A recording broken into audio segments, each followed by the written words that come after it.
নমস্কার বন্ধুরা, আজকে আবার একটা ভিডিও নিয়ে তোমাদের কাছে এসে উপস্থিত হলাম। দেখো, এটা আমার বাগানের ইমপেশেন্স ফুল গাছ। এটা ছাদে একটা ভ্যারাইটি, ছাদে ভিডিওটা করেছি।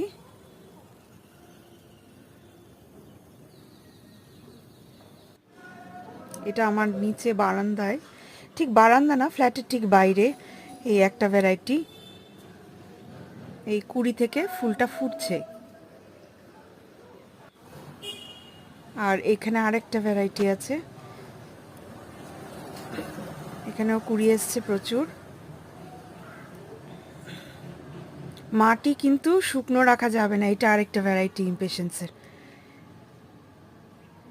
এটা এই শীতকালে এই সময় ভালো থাকে। টেম্পারেচার কম থাকলে এটা খুব ভালো হয়। এরপরে মানে এই সিজনেই একে পাওয়া যাবে। আর মাটি কিন্তু শুকনো থাকলে চলবে না, ইমপেশেন্সে কিন্তু একটু জল লাগে।